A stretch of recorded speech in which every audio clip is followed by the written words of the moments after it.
Hello બચ્ચા વર્લ્ડી, good morning all of you. કેમ છો બધાય? મજામાં?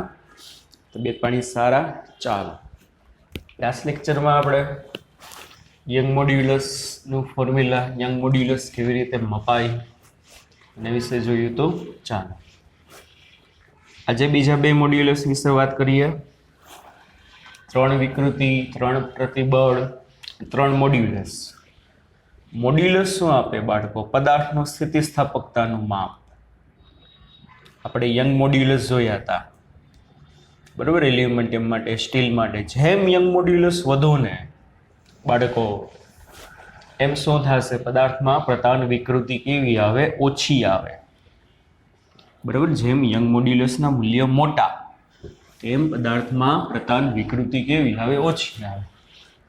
બરાબર, એટલે મોડ્યુલસ જે છે, મોડ્યુલસ, બરાબર, એ વિકૃતિને બને એટલી શું કરે? ઓછી કરે. શું કરે? વિકૃતિને બને એટલી ઓછી કરે. ચાલો,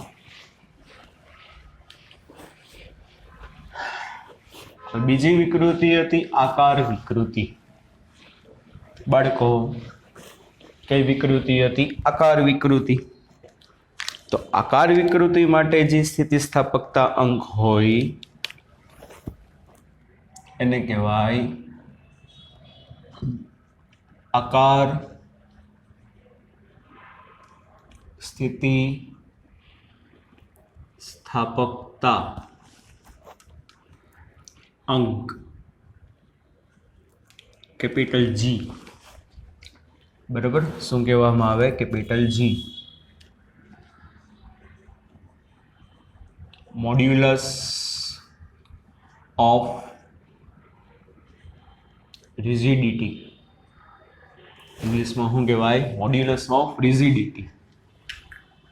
અમુક રેફરન્સ બુકમાં કેપિટલ જી હશે, અમુક રેફરન્સ બુકમાં ઈટા. હું બોલાય અને ઈટા.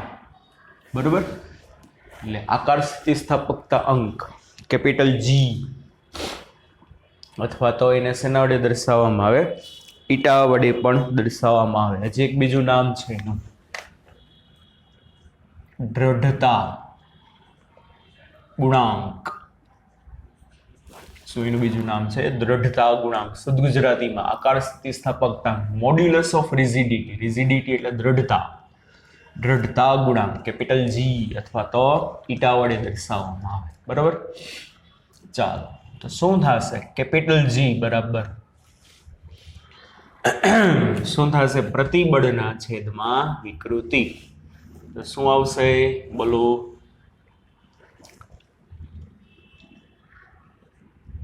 આકાર પ્રતિબળ સિગ્મા ટી ના છેદમાં આકાર વિકૃતિ સિગ્મા એસ. Shearing strain. શું કહેવાય? Shearing strain. આકાર પ્રતિબળ એફટી બાય એ. આ બે રીતે લખાશે. ઈએસ નું સૂત્ર શું હતું વાલા બાળકો? ડેલ્ટા એક્સ ના છેદમાં એલ લખતા, અથવા તો ડેલ્ટા એક્સ ના છેદમાં એચ લખતા, અને બીજું એના બરાબર શું લખતા? Ten theta. And ten theta is near about theta.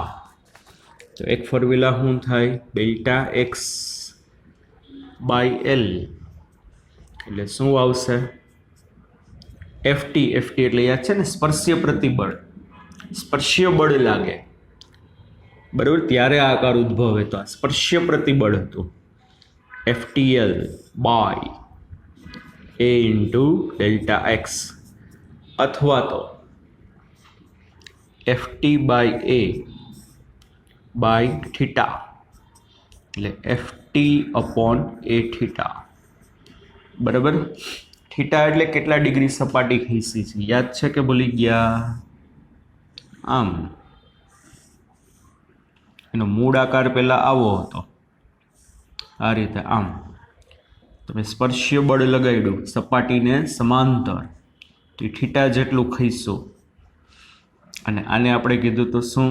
Delta x, અને એની આ લંબાઈ હતી એલ, તો ten theta is equal two સામેની બાજુ ડેલ્ટા એક્સ બાય એલ, આ આમ હતું એને બદલે આમ થઈ ગયું.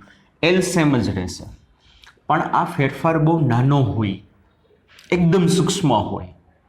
તો એકદમ સૂક્ષ્મ હોય તો ten theta is near about આપણે શું લખતા તો કે થીટા. બરાબર. એટલે આકાર પ્રતિબળના છેદમાં આકાર વિકૃતિ. બરાબર, સમજાય છે કે નહીં? તો આના ઉપરથી આકાર પ્રતિબળ sigma theta, sigma T is equal to G into theta લખાય ને. આ આકાર વિકૃતિને થીટા વડે પણ દર્શાવાય. અને જનરલી કોઈ પણ પદાર્થના આકાર સ્થિતિસ્થાપકતા અંક છે ને યંગ મોડ્યુલસ કરતાં ત્રીજા ભાગના હોય. જનરલી કોઈ પણ પદાર્થના આકાર સ્થિતિસ્થાપકતા અંકો છે એ આકાર સ્થિતિસ્થાપકતા અંકો શું હશે? યંગ મોડ્યુલસ કરતાં ત્રીજા ભાગના હોય. કયા ભાગના હશે? ત્રીજા ભાગના. બરાબર. ચાલો, આમાં બહુ કંઈ ઝાઝું નથી, જસ્ટ ન્યુમેરિકલ માટે ફોર્મ્યુલા તમારે યાદ રાખવાની છે.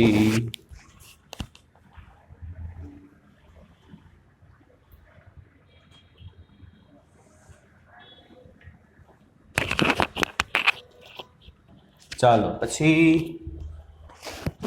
ત્રીજી વિકૃતિ હતી કદ વિકૃતિ.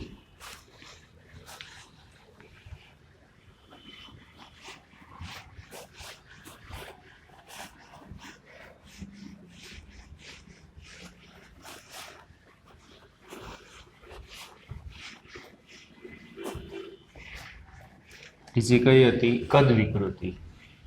તો એના માટે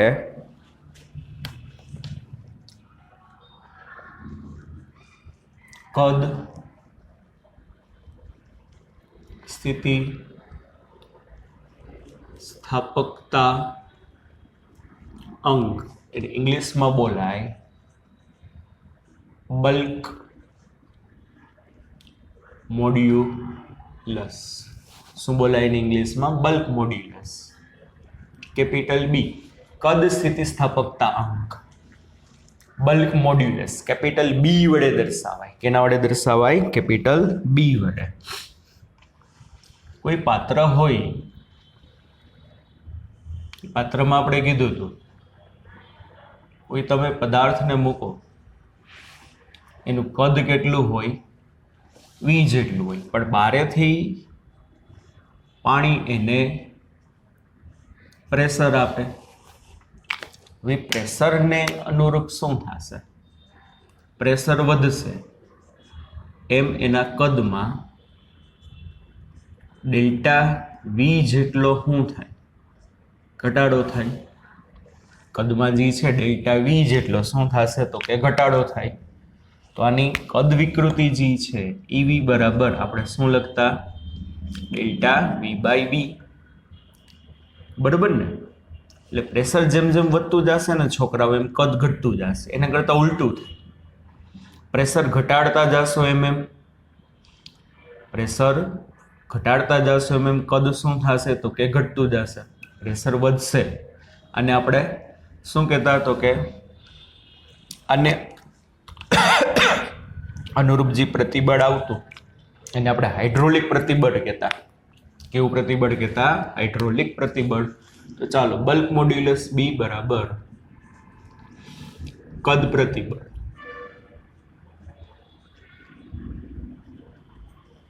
સિગ્મા વી ના છેદમાં કદ વિકૃતિ. બીજું આને શું કહેતા?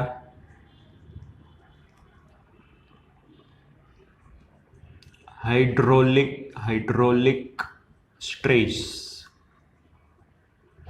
ના છેદમાં શું કહેતા? Volume strain. રેડી? કદ પ્રતિબળને બીજું નામ શું કીધું હતું આપણે? હાઇડ્રોલિક સ્ટ્રેસ કીધું હતું. છેદમાં વિકૃતિ એટલે સ્ટ્રેન. બરોબર. ચાલો, તો બી બરાબર થશે હાઇડ્રોલિક સ્ટ્રેસ કદ પ્રતિબળ સિગ્મા પી બરાબર વી છે. યાદ છે ને? સિગ્મા વી બરાબર આપણે પ્રેશર લખતા. કદ વિકૃતિ ડેલ્ટા વી બાય વી. પણ આ માઇનસ આવે એ માઇનસ શું દર્શાવે છે? જેમ જેમ જેમ જેમ પાણીનું પ્રેશર વધતું જશે ને એમ એના કદમાં શું થશે તો કે ઘટાડો થાય. જેમ જેમ જેમ પાણીનું પ્રેશર વધતું જાય એમ પદાર્થ સંકોચા, બહારની બાજુથી અંદરની બાજુ બળ લાગે એટલે એના વોલ્યુમમાં શું થાય? ઘટાડો. એટલે પ્રેશર વધતું હશે ત્યારે કદ ઘટે છે. શું થાય છે? કદ ઘટે એટલે માઇનસ. એને કરતાં ઉલટું, જ્યારે પ્રેશર ઘટે પાછું પ્રેશર રિલીઝ થવા માંડે એટલે પાછું એની મૂળ અવસ્થામાં પાછું કદ વધવા માંડશે. એટલે બેયના ફેરફાર ઓપોઝિટ છે. એટલા માટે આપણે અહીંયા માઇનસ લખશું. અને આની પહેલાંય કીધું હતું, આની પહેલાંનામાં કહેતા ભૂલાઈ ગયો કે ભાઈ આકાર સ્થિતિસ્થાપકતા અંકનો એકમ ન્યૂટન પર મીટર સ્ક્વેર થશે. કોઈ પણ મોડ્યુલસ હોય એનો એકમ ન્યૂટન પર મીટર સ્ક્વેર, કારણ કે પ્રતિબળના છેદમાં વિકૃતિ, પ્રતિબળનું એકમ ન્યૂટન પર મીટર સ્ક્વેર, વિકૃતિ તો પરિમાણ રહિત છે એટલે આનો એકમ શું થશે?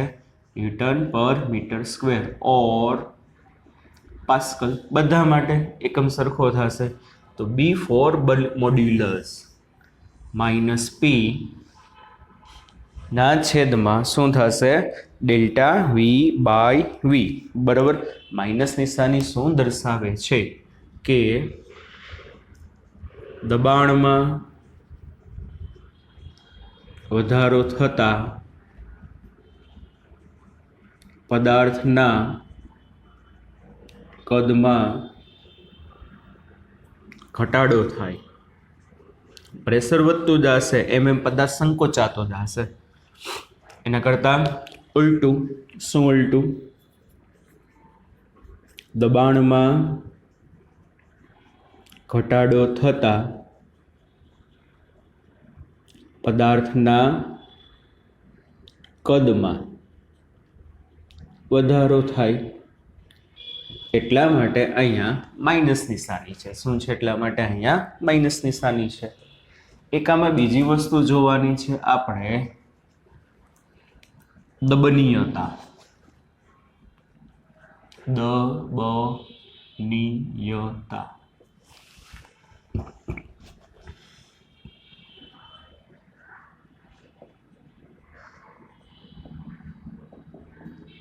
દબનીયતાને ઇંગ્લિશમાં કહેવાય કમ્પ્રેસિવિટી. દબનીયતાને ઇંગ્લિશમાં શું કહેવામાં આવે? કમ્પ્રેસિવિટી. દબનીયતા હમણાં સમજાવું છું. દબનીયતા કે બલ્ક મોડ્યુલસનું વ્યસ્ત. શું? દબનીયતા કમ્પ્રેસિવિટી શું થશે? બલ્ક મોડ્યુલસનું વ્યસ્ત. અને બલ્ક મોડ્યુલસનું વ્યસ્ત બરાબર, એટલે આનું તમે વ્યસ્ત કરી નાખો તો શું આવે? ડેલ્ટા વી બાય વીના છેદમાં પી. બરાબર. ડેલ્ટા વી બાય વીના છેદમાં પી. અને આ સૂત્ર તો આમાં લખાશે ને, બી બરાબર માઇનસ પીવીના છેદમાં ડેલ્ટા વી. એટલું તો ખબર પડે તમને. બરાબર. તો શું થશે? દબનીયતા કે બરાબર બલ્ક મોડ્યુલસનું વ્યસ્ત. વ્યાખ્યા દેવી હોય ને તો જો છેદમાં દબાણ છે ને ઉપર કદ વિકૃતિ છે. કોઈ પણ પદાર્થમાં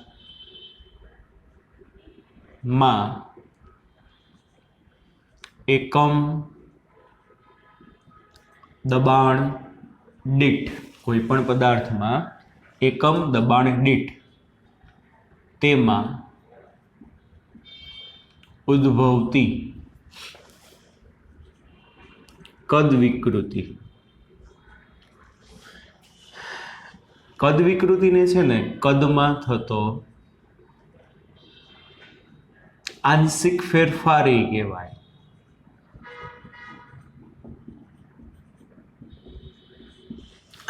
વાલા બાળકો, કદ વિકૃતિને શું કહેવામાં આવે? કદમાં થતો આંશિક ફેરફાર. જો આ જે બધી વિકૃતિઓ હશે ને, પહેલાં કીધું એટલી બધી મોટી નહીં હોય, માઇનોર ફેર હશે.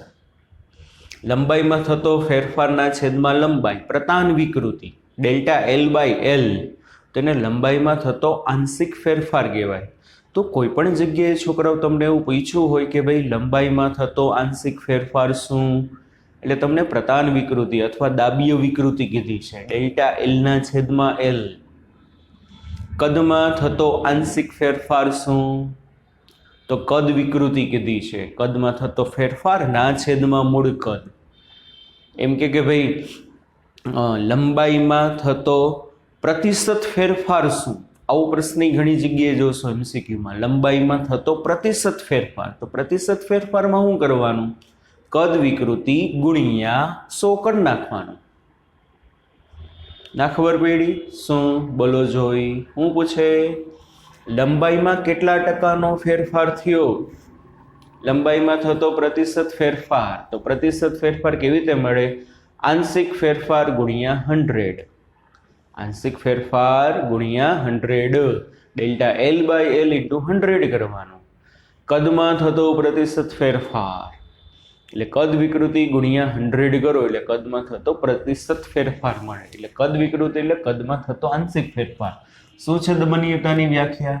કોઈ પણ પદાર્થમાં એકમ દબાણ દીઠ તેમાં ઉદ્ભવતી કદ વિકૃતિને શું કહેવાય?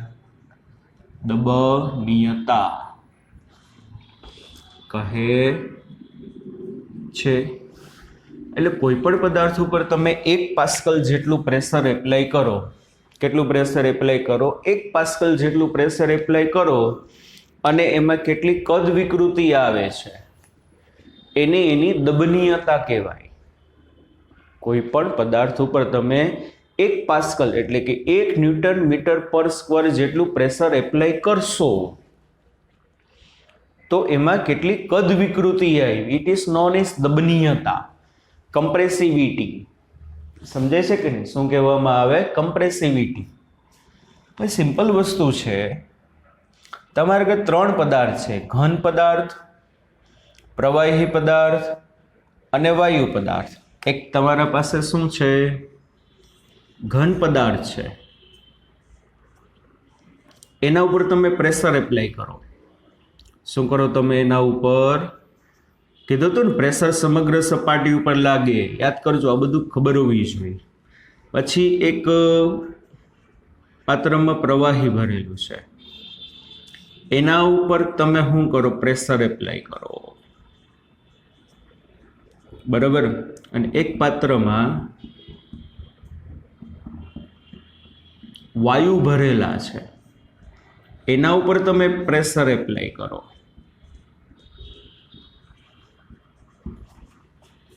આ ઘન, આ પ્રવાહી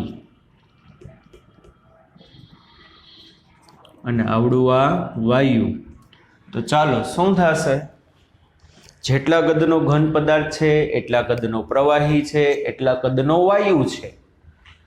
આ બધા ઉપર તમે સરખું પ્રેશર એપ્લાય કરશો તો વધુ કમ્પ્રેસ કોણ થશે? કમ્પ્રેસિવિટી, દબનીયતા. વધુ કમ્પ્રેસ કોણ થાય? સિમ્પલ વસ્તુ છે, વાયુ. બરાબર. મારે અગર કોઈ ઘન પદાર્થ હોય, ઘન ગોળો અથવા ચોસલું હોય, ચોસલું, બરાબર, આ ચોસલાનું આમ દબાવું છું, એટલું બધું દબાણ અનુભવે છે પણ એટલું બધું પ્રેસ નહીં થાય. ઘન પદાર્થ એટલો બધો દબાણ એપ્લાય કરવાથી ઘન પદાર્થના કદમાં એટલો બધો ઘટાડો નહીં થાય. જ્યારે પ્રવાહી એના કરતાં થોડુંક વધુ કમ્પ્રેસ થશે. અને વાયુ માટે તો કમ્પ્રેસિવિટી આખી જુદી જ છે. કોઈ પાત્રમાં વાયુ ભર્યો હોય ને ઉપરથી તમે પિસ્ટનને ધીમે ધીમે ધીમે નીચે લઈ જાઓ, શું થશે? વાયુનું કમ્પ્રેશન ઘણું બધું થશે. તો સૌથી વધુ દબનીયતા વાયુની છે.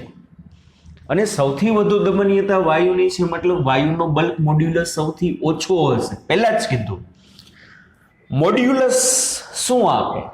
જેમ મોડ્યુલસ વધુ ને એમ વિકૃતિ ઓછી આવશે. હમણાં જ કીધું યંગ મોડ્યુલસ જેમ વધુ ને એમ તારમાં પ્રતાન વિકૃતિ ઓછી આવે. મોડ્યુલસ રિજિડિટી જેમ વધુ ને એમાં આકાર વિકૃતિ ઓછી આવે. તો એ રીતે જેમ બલ્ક મોડ્યુલસ વધુ ને એમ એમાં કદ વિકૃતિ ઓછી આવે. મોડ્યુલસ છે બધા, બલ્ક મોડ્યુલસ. પણ દબનીયતા એને વ્યસ્ત છે. દબનીયતા શું છે? એનું વ્યસ્ત છે. ઘન, પ્રવાહી, વાયુ બધા ઉપર તમે સરખું પ્રેશર એપ્લાય કરશો, સમાન કદના હોય તો વાયુ વધુ કમ્પ્રેસ થાય.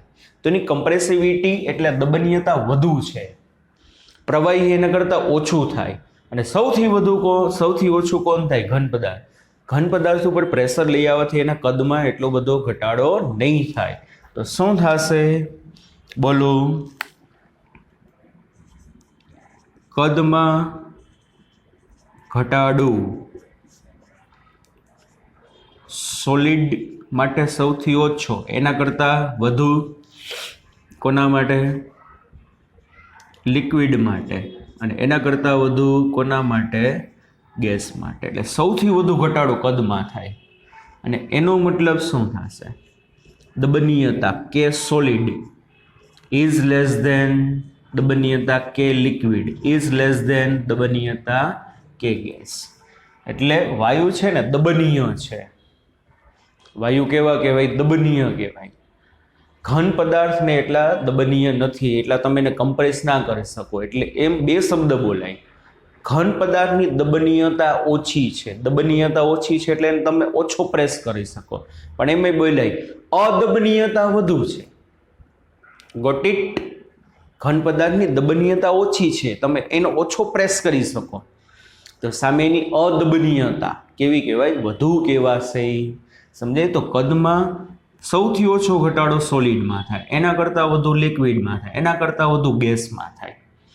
એટલે ઘન પદાર્થ સોલિડની દબનીયતા સૌથી ઓછી, એના કરતાં વધુ લિક્વિડની, એના કરતાં વધુ ગેસની, અને પરિણામે સોલિડના બલ્ક મોડ્યુલસ સૌથી વધુ, એના કરતાં ઓછા લિક્વિડના, અને સૌથી ઓછા બલ્ક મોડ્યુલસ કોના હશે? તો કે ગેસના. સૌથી ઓછા કોના હશે? તો કે ગેસના. એટલી વસ્તુ ખબર પડવી જોઈએ. અને ઘન પદાર્થની દબનીયતા ઓછી છે એનું કારણ શું? એના અણુઓ વચ્ચે લાગતું આંતરાણવીય બળ એકદમ સ્ટ્રોંગ હોય. દબનીયતા ઓછી છે એનું કારણ શું? એના અણુઓ વચ્ચે લાગતું આંતરાણવીય બળ એકદમ સ્ટ્રોંગ હોય. પ્રવાહીમાં એના કરતાં ઓછું હોય, એના વાયુમાં તો અણુઓ અસ્તવ્યસ્ત ગતિ કરતા હોય. એટલે આંતરાણવીય બળ પ્રમાણમાં સાવ નિર્બળ હોય. ખબર પડે કે નહીં? બરાબર. કોઈ ઘન પદાર્થને તમે એક પાત્રમાંથી બીજા પાત્રમાં લઈ જાઓ, તેનો આકાર હતો એવો ને એવો રહીએ. પણ કોઈ પ્રવાહીને એક પાત્રમાંથી બીજા પાત્રમાં લઈ જાઓ તો તરત નવો આકાર ધારણ કરી લે છે. કાં? અણુઓ વચ્ચે એટલું બધું બનતું જ નથી, નવો સ્ટેપ ધારણ કરી લે ને. વાયુમાં તો કંઈ પૂછો જ નહીં, અસ્તવ્યસ્ત બધા ગતિ કરતા હોય, મન ફાવે એવી રેન્ડમલી મોશનલી ગતિ કરતા હોય. એટલા માટે સમજાણું છોકરાઓ આટલું? હા કે ના? અને દબનીયતાનો એકમ શું થશે? બલ્ક મોડ્યુલસનો હતો એના કરતાં વ્યસ્ત. એટલે શું થશે આનો એકમ? પાસ્કલ ઇન્વર્સ, અથવા તો ન્યૂટન પર મીટર સ્ક્વેર હતો તો શું થશે? મીટર સ્ક્વેર પર ન્યૂટન. હા કે ના? સમજાણું કે નહીં? ઓકે, ચાલો. મોસ્ટ ઇમ્પોર્ટન્ટ વસ્તુ છે, સરસ મજાની છે.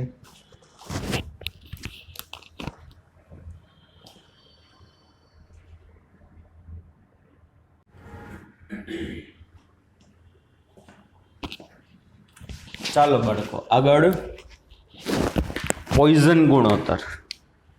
કેવો ગુણોત્તર? Poison ratio. પોઈઝન ઝેરી ગુણોત્તર. શું આવશે? પોઈઝન ગુણોત્તર, ઝેરી રેશિયો, ઝેરી ગુણોત્તર.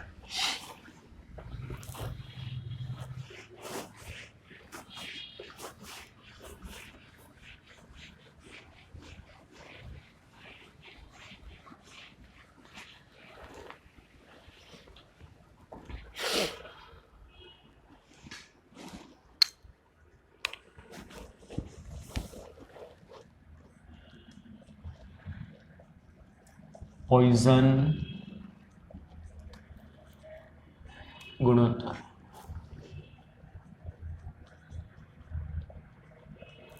પોઈઝન્સ રેશિયો મ્યુ વડે દર્શાવાય. કોના વડે દર્શાવવામાં આવે? મ્યુ વડે. જુઓ, પોઈઝન ગુણોત્તર કોને કહેવાય?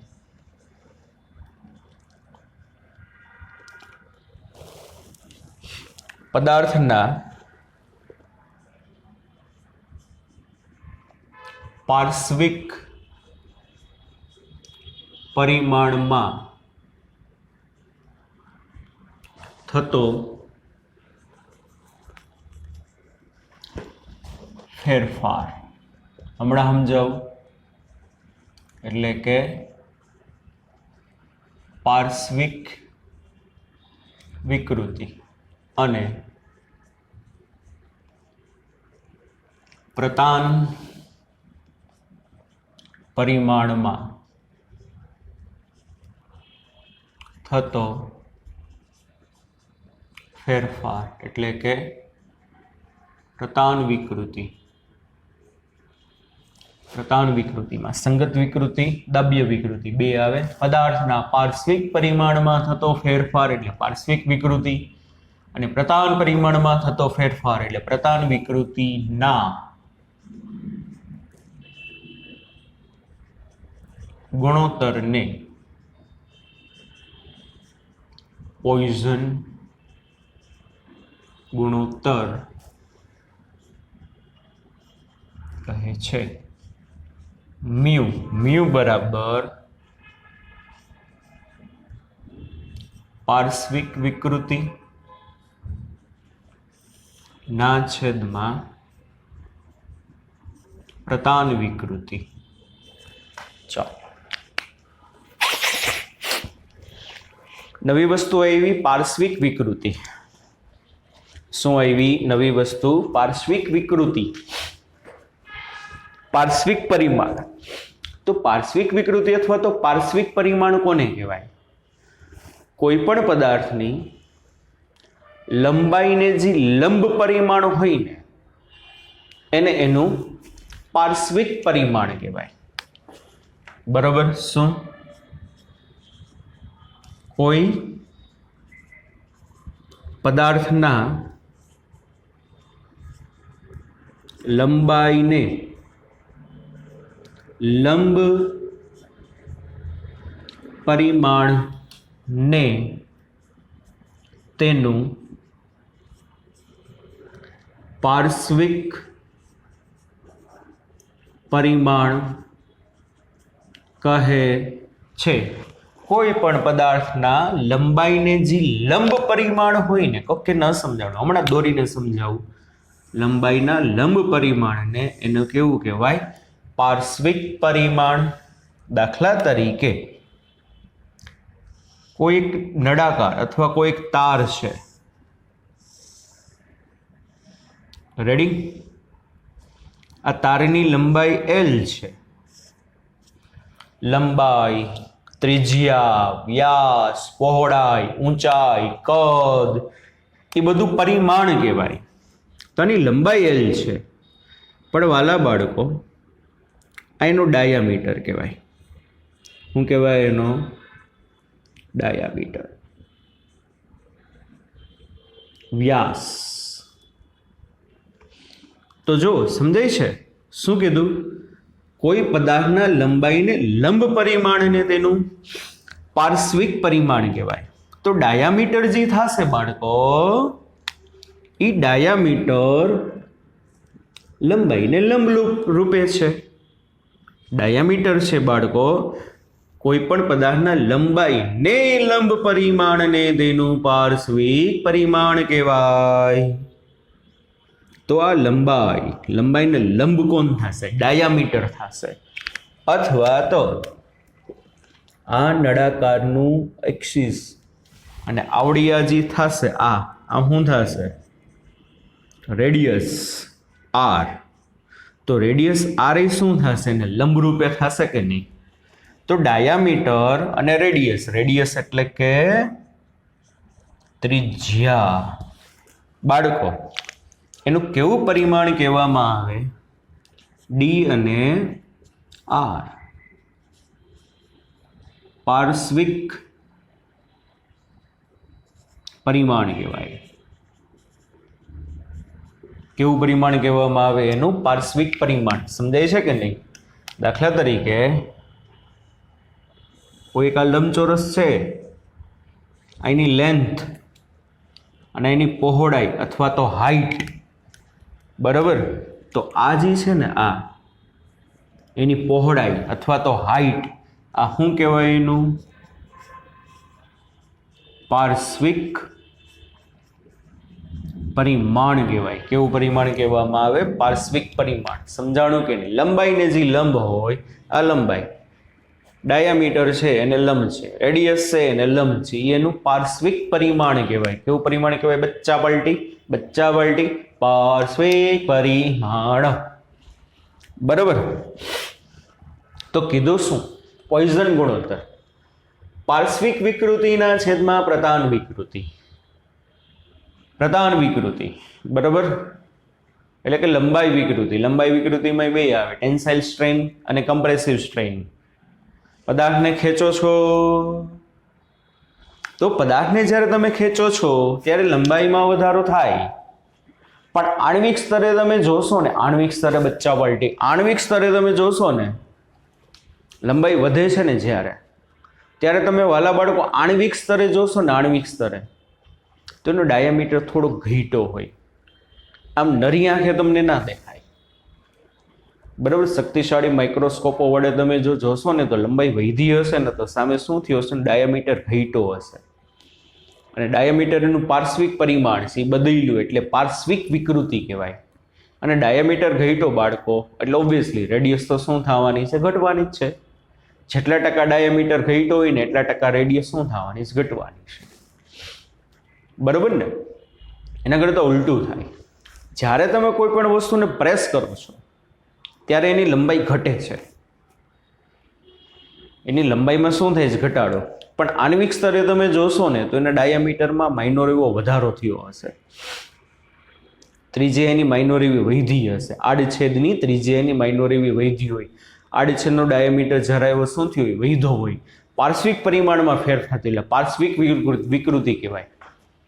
કે સર આવું બધું માઇનોર કઈ જગ્યાએ કામમાં આવે? આ બધું માઇનોર સિવિલ એન્જિનિયરિંગમાં યાર ખૂબ જ અગત્યનું છે. માઇક્રોમીટરના નેનોમીટરના પણ ફેરફાર થઈ જાય ને છોકરા તો પૂરું થઈ જાય. બરાબર. 15 20 25 40 માળોની તમે બિલ્ડિંગો બનાવો છો, એમાં પહેલા માળથી ચાલુ કરીને છેટ ઉપરના માળ સુધી જો દિવાલ સીધી જ હોય. આપણે એક લીટી દોરવી હોય ને ઘણીવાર તો લીટી આપણે સીધી નથી દોરી શકતા. બરાબર. દરેક વખતે એ કડિયા વગર જે ઓલું હશે લેવલ માપતા જાય દરેક વખતે, જરાય ત્રાંસું કે આડું ના હોય. અને આપણે આ જે બધા સળિયા હોય, આપણે લાસ્ટ ટાઈમ કીધું હતું યંગ મોડ્યુલસમાં સ્ટીલના સળિયાને બધાનો ઉપયોગ થાય. સૌથી નીચેનું બીમ કોલમ હશે, તમે વિચારો એના ઉપર આખા બિલ્ડિંગનો ભાર એ સહન કરીને બેઠવું હોય, તમે વિચાર કરો. હવે એમાં માઇનોર એવો માઇક્રોમીટરમાં કે નેનોમીટરમાં ફેરફાર થાય ને કડક ભૂસ થઈ જાય બધી વસ્તુ. એટલે આ બધું સિવિલ એન્જિનિયરિંગમાં એ સ્તરે જોવાતું હોય. સમજાય છે? નરી આંખે તમને બધા ફેરફાર ના દેખાય, પણ હકીકતે જોવો ને તો ઘણા બધા ચેન્જીસ થતા હોય. લંબાઈ વધશે ને એટલે પાર્શ્વિક પરિમાણ ઘટશે, લંબાઈ ઘટશે ને તો પાર્શ્વિક પરિમાણ શું થશે? વધશે. બે એકબીજાના કેવા છે? વ્યસ્ત છે. શું છે? બે એકબીજાના કેવા છે? તો કે વ્યસ્ત. પાર્શ્વિક વિકૃતિ એટલે પાર્શ્વિક પરિમાણ વધતું હશે ને તો પ્રતાન એટલે લંબાઈ ઘટતું હશે. આ ઘટતું હશે તો આ શું થતું હશે? વધતું હશે. એના ગુણોત્તરને શું કહેવામાં આવે છે? પોઈઝન ગુણોત્તર. સિમ્પલ એક એક્ઝામ્પલ આપું. આપણા ઘરે જે ચાદર હોય, લંબચોરસ ચાદર હોય, એની કંઈક લંબાઈ હશે, કંઈક પહોળાઈ હશે, કંઈક થિકનેસ હશે, કંઈક જાડાઈ હોય કે નહીં? હકીકતે જોવો પણ એ આપણે જાડાઈ અવગણીય હોય, પણ હોય તો ખરા કંઈક. હવે જ્યારે ચાદરને તમે આમ ફોલ્ડ કરો છો, સંકેલો છો, તરત ખબર પડે છે. જો આ એક્ઝામ્પલમાં ખબર પડી ગયા છે. એની કંઈક લંબાઈ છે, કંઈક એની પહોળાઈ છે, કંઈક એની થિકનેસ છે. તો થિકનેસ છે, પહોળાઈ છે, એ એનું શું કહેવાય? થિકનેસ અને પહોળાઈ એનું પાર્શ્વિક પરિમાણ કહેવાય. લંબાઈને લંબ છે. જેવી તમે ચાદરને ફોલ્ડ કરો છો એટલે જો એની થિકનેસ વધી જાય છે. થિકનેસ શું થઈ જાય છે? વધી જાય છે. પહોળાઈ ઘટી જાય છે. હજી એક ફોલ્ડ કરો તો હજી એક ફોલ્ડ કરો એટલે લંબાઈ ઘટી ગઈ, જાડાઈ પાર્શ્વિક પરિમાણ વધતું ગયું, પહોળાઈ શું થઈ? ઘટી. એટલે ઘણો બધો ફેરફાર થાય છે આમાં. એટલે જે લંબાઈ એટલે કે લંબ પરિમાણ બદલશે ને તો પાર્શ્વિક પરિમાણ શું થાય છે? બદલે. થિકનેસ ધીમે ધીમે એની શું થાય છે? તો કે વધતી જાય છે. કોઈ પણ સળિયો હોય, તમને આની પહેલાં વસ્તુ વાત કરી હતી, એકદમ પતલો તાર હોય, તમે એને ખેંચતા જાઓ, ખેંચો એટલે લંબાઈ વધશે, પણ એના ડાયામીટરમાં નાનો એવો ફેરફાર થયો, તાર પાતળો થાય, ખબર ના પડે. ખબર ક્યારે પડશે? કે આ જ્યારે એકદમ મોટા મૂલ્યનું તમે બળ લગાડશો ને, એકદમ મોટા મૂલ્યનું બળ લગાડો ને ત્યારે તાર વચ્ચેથી પાતળો થવા માંડે. જો જોયું હોય તો પાતળો થાય ને પછી તૂટે. તન્ય કહેવાય. કેવું કહેવાય? તન્ય. એમ ખબર ના પડે તો ચિગમ. આપણે હાથમાં ચાવતા હોય, મોઢામાંથી ગોબડા વેડા કરો, બારે કાઢો અને તમે જો ને ખેંચતા જાઓ, એટલે લંબાઈ વધશે પણ એકદમ પાતળી થતી જાય, એની જાડાઈ ઘટતી જાય, એનું પાર્શ્વિક પરિમાણ ઘટતું જાય અને એકદમ શું થશે, એકદમ પતલી થતી જશે પછી શું થાય, તૂટે. સમજાય છે? એટલે પાર્શ્વિક પરિમાણ, પાર્શ્વિક વિકૃતિ, બરાબર, આ વસ્તુ આપણા માટે શું કરે છે તો કે મેટર કરે છે. તો પોઈઝન ગુણોત્તર શું થશે? મ્યુ બરાબર પાર્શ્વિક વિકૃતિ એટલે કે પાર્શ્વિક પરિમાણ માં થતો ફેરફાર છેદમાં પ્રતાર વિકૃતિ એટલે ડેલ્ટા એલ બાય એલ, અને અહીંયા શું લખાશે? Delta D by D. Small D લખો તોય ચાલે. શું લખાશે બચ્ચા વાલ્ટી?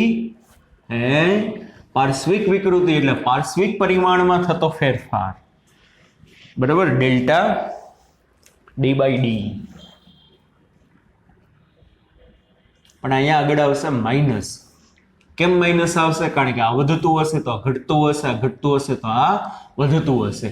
અથવા તો શું લખાય? Minus delta R by R ના છેદમાં શું આવે? Delta L by L. કોના માટે? નળાકાર માટે. કોના માટે આવશે? નળાકાર માટે. મ્યુ બરાબર માઇનસ આવડી આ જે વસ્તુ છે ડેલ્ટા બી બાય બી ના છેદમાં ડેલ્ટા એલ બાય એલ. કોના માટે આવશે? લંબચોરસ માટે.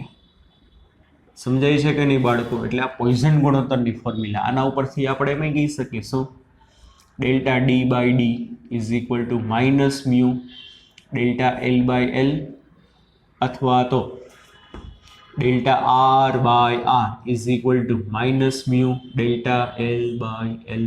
નળાકાર માટે. અને લંબચોરસ માટે શું થશે?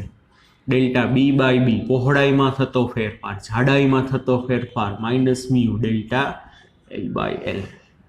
હા કે ના? બરાબર. અને કોઈ પણ પદાર્થ માટે પોઈઝન ગુણોત્તર જે છે, પોઈઝન ગુણોત્તર, બરાબર, એ 0.5 કરતાં લગભગ વધુ ના હોય. મ્યુનું મૂલ્ય 0.5 કરતાં વધુ ન હોય. આ યાદ રાખવાનું. બુકમાં તમને બે મૂલ્ય આપ્યા છે. સ્ટીલ માટે છે 0.28 થી 0.30 વચ્ચે. મ્યુ સ્ટીલ 0.28 થી 0.30 વચ્ચે છે. અને મ્યુ એલ્યુમિનિયમ 0.33 જેવો છે. કેના જેટલો છે? 0.33 જેવો છે. બરાબર. આટલી વસ્તુ આ તમારે યાદ રાખવાની છે. ચાલો હજી એક બીજું સૂત્ર કરાવી દઉં નળાકાર માટે. જુઓ,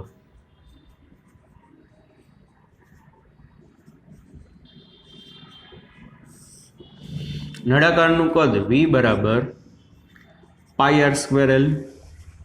આનું કદ કેટલું થશે? આડછેદનું ક્ષેત્રફળ પાઈ આર સ્ક્વેર એને ગુણી એની લંબાઈ કરો એટલે આટલું થાય. હવે આ વસ્તુ આપણે બીજા ચેપ્ટરમાં એક ફોર્મ્યુલા આવશે, કદમાં થતો ફેરફાર એટલે કદ વિકૃતિ, ડેલ્ટા વી બાય વી. હવે કદમાં જે ફેરફાર થાય, કદમાં જે વિકૃતિ આવી, કોને કારણે આવે? પાઈ એટલે તો સંખ્યા છે. સંખ્યા તો વિકૃતિ ઉપર કાંઈ ઇફેક્ટ નહીં કરે.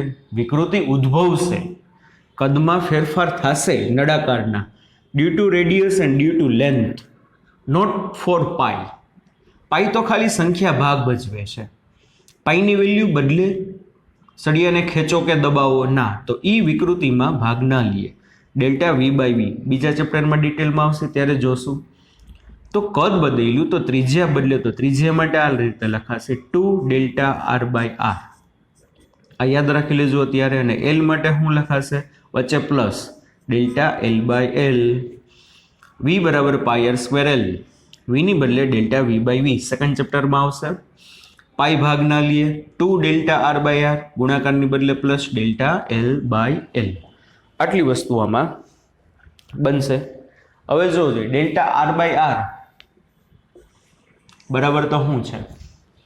Delta V by V is equal to -2. શું છે? -2 મ્યુ. અહીંયા શું આવશે? Delta L by L plus delta L by L. હા કે ના?